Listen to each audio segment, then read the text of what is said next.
മാസം മുമ്പ് എൻ്റെ 2 പൂർവ്വ വിദ്യാർത്ഥികളുടെ വിവാഹാഘോഷത്തിൽ പങ്കെടുക്കാനായിട്ട് എറണാകുളത്ത് പോവുകയുണ്ടായി.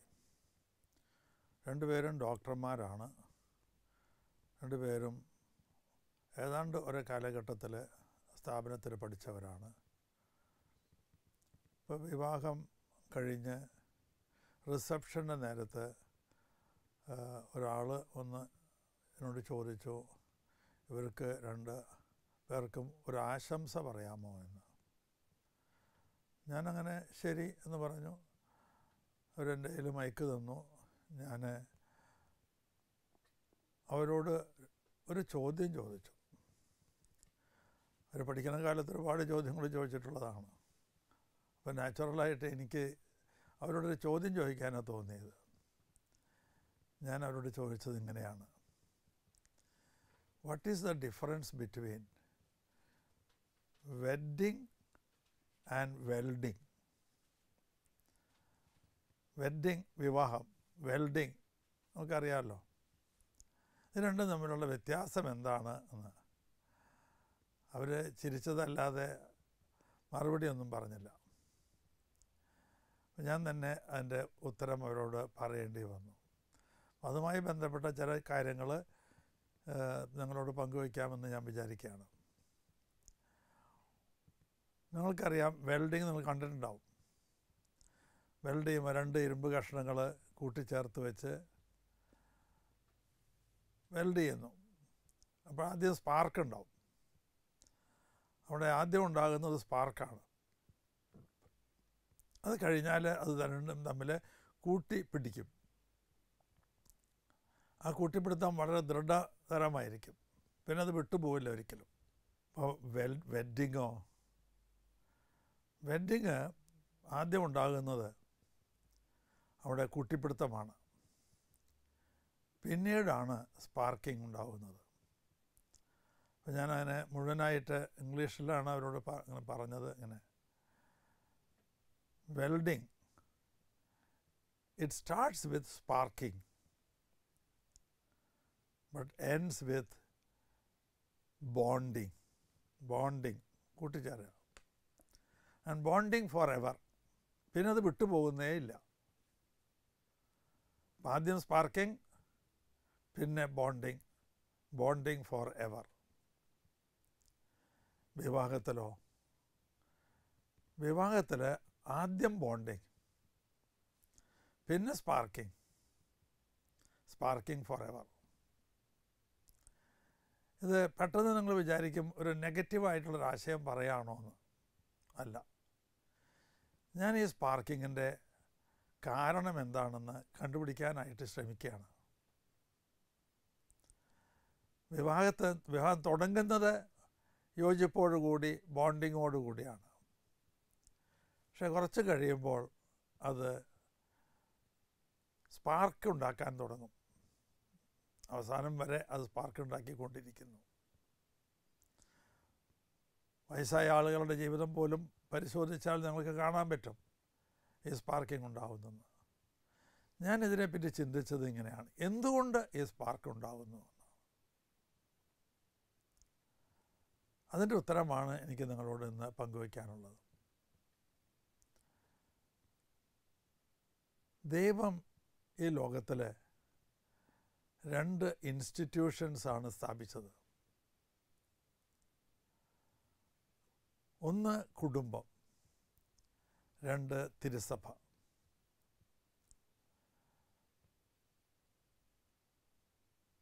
ഈ സ്ഥാപനം മുതൽ പിശാച് അതിനെ ആക്രമിക്കുന്നുണ്ട്. കാരണം പിശാച് ദൈവത്തിൻ്റെ നമ്പർ 1 ശത്രുവാണ്. നമ്പർ 1 ശത്രുവാണ് പിശാച്. അപ്പോൾ ദൈവത്തിൻ്റെ എല്ലാ ഉദ്യമങ്ങളെയും ടോർപിഡോ ചെയ്യുക എന്നുള്ളതാണ് പിശാചിൻ്റെ തന്ത്രം. ഏറ്റവും വിലപ്പെട്ട വിശുദ്ധമായ 2 സംവിധാനങ്ങളാണ്. ഒന്ന് കുടുംബം, 2 തിരുസഭ. അപ്പോൾ ഏറ്റവും നല്ലതിനെയാണ് പിശാച് ആക്രമിക്കാനായിട്ട് ശ്രമിക്കുന്നത്. കുടുംബത്തെയും അതുപോലെ തന്നെ തിരുസഭയെയും. ഞാനതിൽ കുടുംബത്തെക്കുറിച്ച് മാത്രമേ നിങ്ങളോട് സംസാരിക്കുന്നുള്ളൂ. മറ്റേത് നിങ്ങളുടെ സഭയെ പിശാച് ആക്രമിക്കുന്ന കാര്യങ്ങളെക്കുറിച്ചൊക്കെ നിങ്ങൾ തന്നെ ചിന്തിച്ചു നിങ്ങളുടെ തീരുമാനം എത്തുക. കുടുംബത്തെക്കുറിച്ച് ഞാൻ സംസാരിക്കാം. നമ്മൾ തുടക്കം തൊട്ട് തന്നെ നോക്കുക. പറുദീസായിൽ ആദത്തിനെയും ഹവ്വയെയും ഒരു കുടുംബമായി സൃഷ്ടിച്ചു. അവിടുന്ന് തുടങ്ങിയില്ലേ പിശാചിൻ്റെ ആക്രമണം? ആ കുടുംബത്തെ തകർക്കുക എന്നുള്ളതാണ് പിശാചിൻ്റെ പദ്ധതി, പ്ലാന്.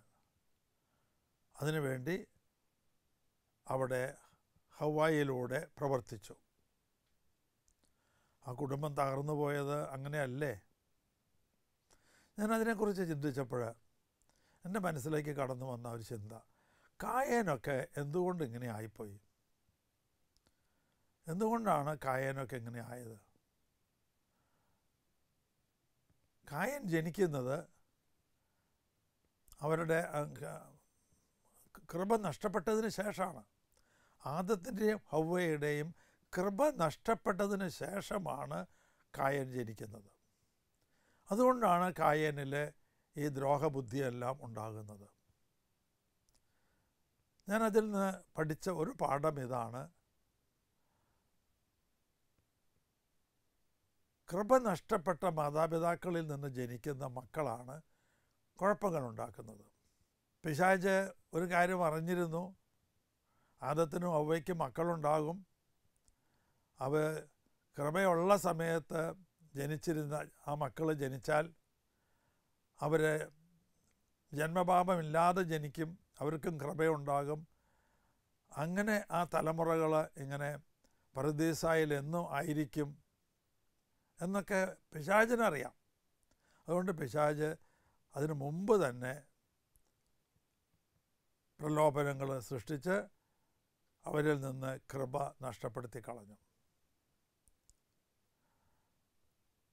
നമ്മൾ ഓരോ മാതാപിതാക്കളും ഓരോ അപ്പനും അമ്മയും ചിന്തിക്കേണ്ട ഒരു കാര്യം ഇതാണ്: എൻ്റെ മക്കൾ ജനിക്കുമ്പോൾ എനിക്ക് ദൈവകൃപയുണ്ടോ? ഭാര്യയും ചിന്തിക്കണം, ഭർത്താവും ചിന്തിക്കണം. എന്തുകൊണ്ടാണ് ഈ കുഞ്ഞുങ്ങളിൽ പല വിധത്തിലുള്ള പ്രശ്നങ്ങൾ കാണുന്നത്? മക്കൾ ജനിക്കുന്നത് അവരിൽ കൃപയില്ലാത്ത സമയത്താണ് എന്ന് വേണം വിചാരിക്കാൻ. കൃപയുള്ള സമയത്ത് ജനിക്കുന്ന മക്കൾ അതുപോലെ തന്നെ കൃപയോടുകൂടി വളരും. പിന്നെ നമ്മൾ കാണുന്നത് തിരുക്കുടുംബത്തിലാണ്. തിരുക്കുടുംബം ഫോം ചെയ്യുന്നതിന് തൊട്ട് മുമ്പ് തന്നെ പിശാച് ആക്രമണം അഴിച്ചുവിട്ടു. നമ്മൾ ശ്രദ്ധിച്ചിട്ടുണ്ടോ ആ ഭാഗം? വിവാഹ നിശ്ചയം കഴിഞ്ഞിട്ടേ ഉള്ളൂ. അപ്പോഴേക്കും യൗസപിതാവിൽ ഒരു സംശയം ഉണർത്തിക്കൊണ്ട്, പക്ഷെ അവിടെ ദൈവം ഇടപെട്ടു. യൗസപിതാവിൽ നിന്നും ആ ചിന്ത മാറ്റിക്കളഞ്ഞു. നമ്മുടെയൊക്കെ കുടുംബങ്ങളിൽ പ്രശ്നങ്ങളുണ്ടാകുന്നതിൻ്റെ പുറകിൽ ഉള്ള പ്രേരക ശക്തി അത് പിശാചാണ്. ഈ പിശാചിനെ എങ്ങനെ നേരിടാം? അത് AK-47 കൊണ്ടല്ല. യേശു പിശാചിനെ നേരിട്ടത് എങ്ങനെയോ അങ്ങനെ. യേശു പിശാചിനെ നേരിട്ടത് തോക്ക് ചൂണ്ടിയിട്ട അല്ല. യേശുവിൻ്റെ ആ 3 പരീക്ഷണങ്ങൾ, ആ പരീക്ഷണങ്ങളുടെ അവസാന ഭാഗത്ത് ഓരോന്നിൻ്റെ അവസാന ഭാഗത്ത് നിങ്ങൾ കാണുന്നുണ്ട് യേശു ആ പരീക്ഷണത്തെ നേരിട്ടത് തിരുവചനം ഉപയോഗിച്ചാണ്. അപ്പോൾ തിരുവചനം ഉപയോഗിച്ച് വേണം പിശാചിൻ്റെ പ്രലോഭനങ്ങളെ നേരിടാൻ. അതല്ലാതെ വേറെ വഴിയൊന്നുമില്ല. അത് നമ്മൾ പലപ്പോഴും മറന്നു പോവുകയാണ്. ദൈവവചനം ഉപയോഗിച്ച് പിശാചിനെ നേരിടുക, അത് കുടുംബത്തിൽ അത് ഒരു ശീലമാക്കി മാറ്റണം. എല്ലാ ദിവസവും ഒരു തിരുവചന ഭാഗം വായിക്കുന്ന സ്വഭാവം, അത് അപ്പനും അമ്മയും മക്കളും ഒരുമിച്ചിരുന്ന് ഒരു തിരുവചന ഭാഗം വായിക്കുന്ന ഒരു സ്വഭാവം വളർത്തിയെടുക്കണം. ആ കുടുംബങ്ങളിൽ പിശാചിൻ്റെ ആക്രമണം ഉണ്ടാവില്ല. ഭർത്താവിനെ ആക്രമിക്കില്ല, ഭാര്യയെ ആക്രമിക്കില്ല, മക്കളെ ആക്രമിക്കില്ല, അപ്പനെയും അമ്മയെയും ഒന്നും പിശാച് ആക്രമിക്കുകയില്ല. കാരണം പിശാചിന് പേടിയുള്ള ഒന്ന് മാത്രമേ ഉള്ളൂ, അത് ദൈവവചനം. ദൈവവചനം എന്ന് പറയുന്നത് ദൈവത്തിൻ്റെ ആദ്യത്തെ അവതാരമാണ്. നിങ്ങൾ ശ്രദ്ധിച്ചിട്ടുണ്ടോ എന്ന് അറിഞ്ഞുകൂടാ.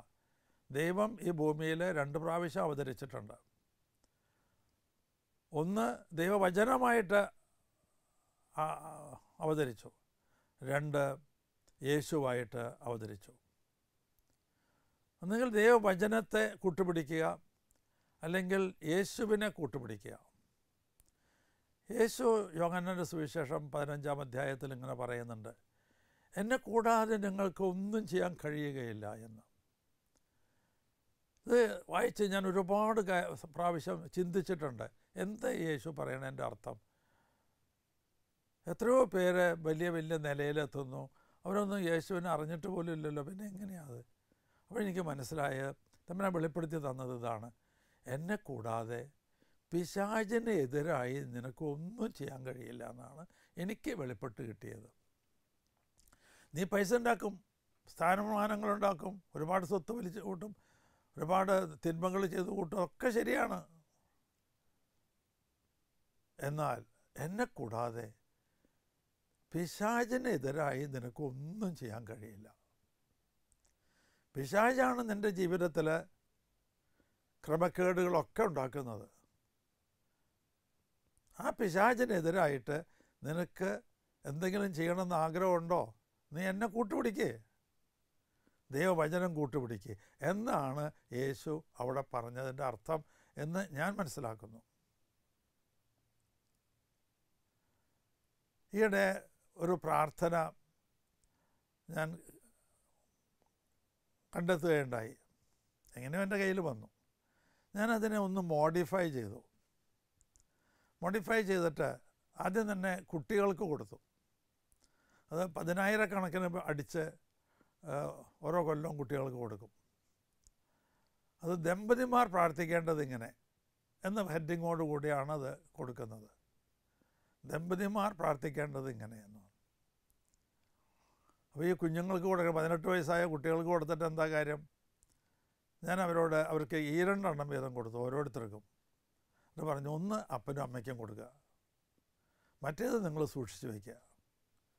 ഒരു 10 വർഷം കഴിയുമ്പോൾ നിങ്ങൾ വിവാഹിതരാകും.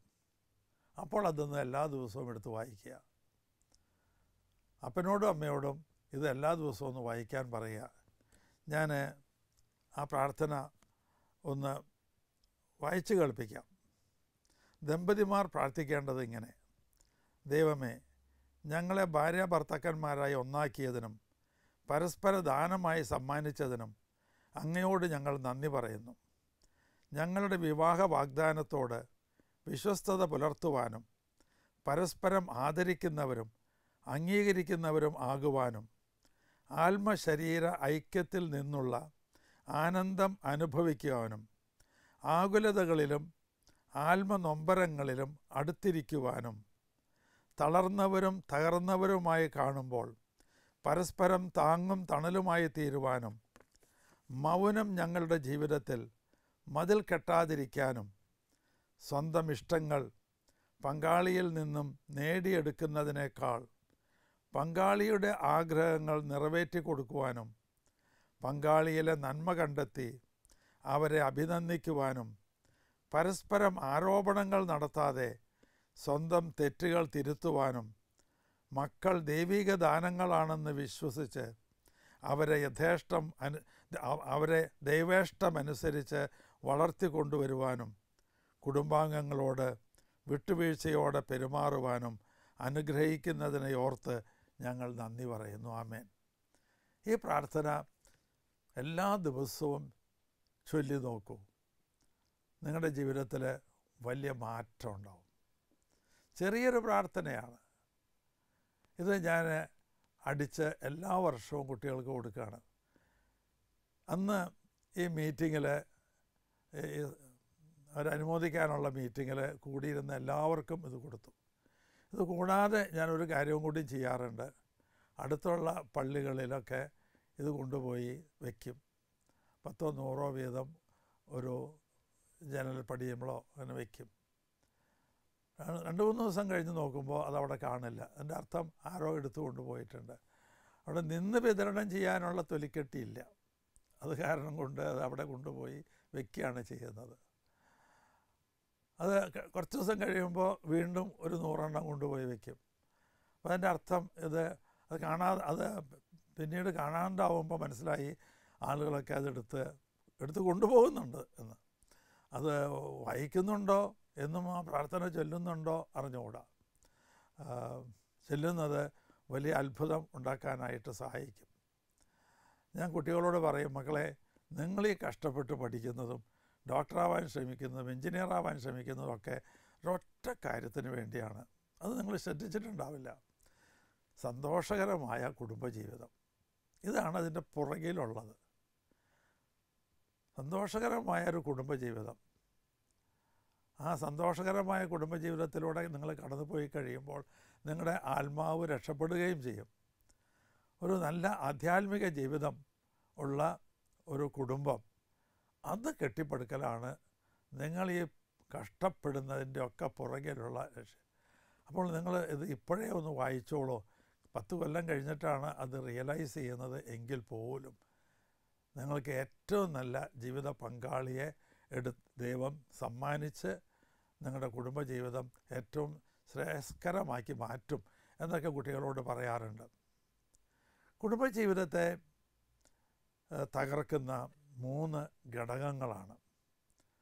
ആ 3 ഘടകങ്ങൾ: 1 premarital sex, 2 extramarital sex, 3 extravagance. Premarital sex എന്ന് പറഞ്ഞാൽ വിവാഹപൂർവ്വ ബന്ധം, വിവാഹത്തിന് മുമ്പുള്ള ലൈംഗിക ബന്ധങ്ങൾ.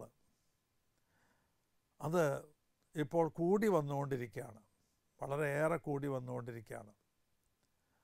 അത് അപകടകരമാണ്. അത് കുടുംബജീവിതത്തെ ഏറ്റവും അധികം ബാധിക്കുന്ന ഒന്നാണത്.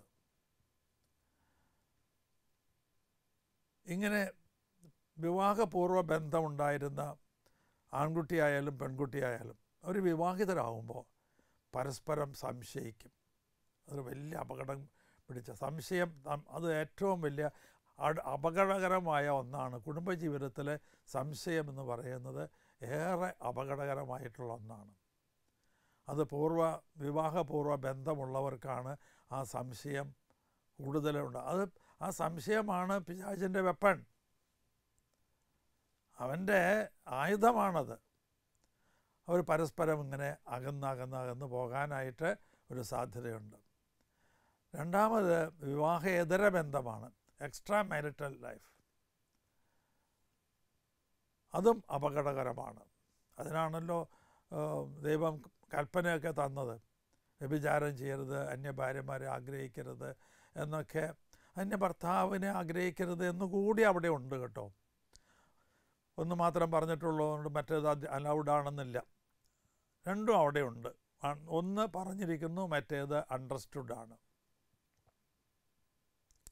ഈ വിവാഹേതര ബന്ധം, അതും ഒരുപാട് പ്രശ്നങ്ങളുണ്ടാവും. ആദ്യം ഒന്നും അറിഞ്ഞില്ല എന്ന് വിചാരിക്കും. പിന്നീട് അത് ജീവിത പങ്കാളി അറിയാൻ ഇടവരുമ്പോൾ അത് വലിയ സ്പാർക്കിങ്ങിനൊക്കെ ഇടവരും. രണ്ടാമത്തേത്. മൂന്നാമത്തേത് എക്സ്ട്രാവാഗൻസാണ്, ധൂർത്തൊരു പാപമാണ്. അത് വിവാഹിതൻ ധൂർത്തടിച്ചാലും അവിവാഹിതൻ ധൂർത്തടിച്ചാലും പാപമാണ്. ഞാൻ മാതാപിതാക്കളോട് സംസാരിക്കുമ്പോൾ പറയാറുണ്ട്, നിങ്ങളുടെ ഈ കുഞ്ഞുങ്ങൾ വളർന്നു വരുമ്പോൾ അവരെ പഠിപ്പിക്കാനൊക്കെ ഒരുപാട് പണം വേണം. നിങ്ങൾ പഠിച്ചതിനേക്കാളൊക്കെ ഒരുപാട് പണം വേണം ഇവർക്ക് പഠിച്ചു വരാനായിട്ട്. പലർക്കും വിദ്യാഭ്യാസം കൊടുക്കാൻ നിങ്ങൾക്ക് കഴിഞ്ഞു എന്ന് വരില്ല. നിങ്ങളുടെ മക്കൾ നിങ്ങളെക്കാളും നല്ല ബുദ്ധിസാമർഥ്യമുള്ളവരൊക്കെ ആകും ചിലപ്പോൾ. മിക്കവാറും അങ്ങനെയാണ്. മാതാപിതാക്കളെക്കാൾ ബുദ്ധിസാമർഥ്യമുള്ളവരാണ് മക്കൾ. അവരെ പഠിപ്പിച്ച് വലുതാക്കാൻ, അവരുടെ ആവശ്യങ്ങൾ വിദ്യാഭ്യാസപരമായ ആവശ്യങ്ങൾ നിറവേറ്റി കൊടുക്കുന്നതിന് ഒരുപാട് പണം ആവശ്യമാണ്. ഈ പണം നിങ്ങൾ സ്വരൂപിച്ച് വെക്കണം. അധ്വാനത്തിലൂടെ മാത്രമേ കിട്ടുള്ളൂ. പണം നമ്മുടെ കൈകളിൽ വരുന്നത് അധ്വാനത്തിലൂടെ മാത്രമാണ്. വേറെ ഒരു തരത്തിലും പണം നമ്മുടെ കൈവശം വരുന്നില്ല. ഭാഗ്യക്കുറി കിട്ടിയാലോ, അതൊക്കെ ഒരു എക്സംഷൻസാണ്. ഒരു കോമൺ റൂൾ എന്താണ്? അധ്വാനത്തിലൂടെ മാത്രമേ പണം കയ്യിൽ വരുള്ളൂ. അപ്പോൾ എന്ത് ചെയ്യണം? അധ്വാനിക്കണം, കഠിനമായി അധ്വാനിക്കണം. കിട്ടുന്നത് മുഴുവൻ, വൈകുന്നേരം കിട്ടുന്നത് മുഴുവൻ കള്ളഷാപ്പിൽ കൊണ്ടുപോയി കൊടുത്തു, അല്ലെങ്കിൽ ഏതെങ്കിലും പീഡിയയിൽ കൊണ്ടുപോയി കൊടുത്തു, അത് മുഴുവൻ ദൂർത്തടിച്ചാൽ ഇത് എങ്ങനെ എടുത്തു വയ്ക്കാനായിട്ട് കഴിയും, സേവ് ചെയ്യാനായിട്ട് കഴിയും? അങ്ങനെ സേവ് ചെയ്യണമെങ്കിൽ ലുബ്ധ് പിടിക്കണമെന്ന് തന്നെ ഞാൻ പറയും. ലുബ്ധ്, എക്സ്ട്രാവാഗൻസ് എങ്കിലും ഒഴിവാക്കണം. ധൂർത്ത് പൂർണ്ണമായും ഒഴിവാക്കണം. മക്കൾക്ക് വേണ്ട പണം കരുതി വെക്കണം. അവർക്ക് നമുക്ക് കൊടുക്കാവുന്ന ഏറ്റവും വലിയ സ്വത്ത് വിദ്യാഭ്യാസമാണ്. ആ വിദ്യാഭ്യാസം കൊടുക്കാൻ വേണ്ട പണം കരുതി വയ്ക്കണം.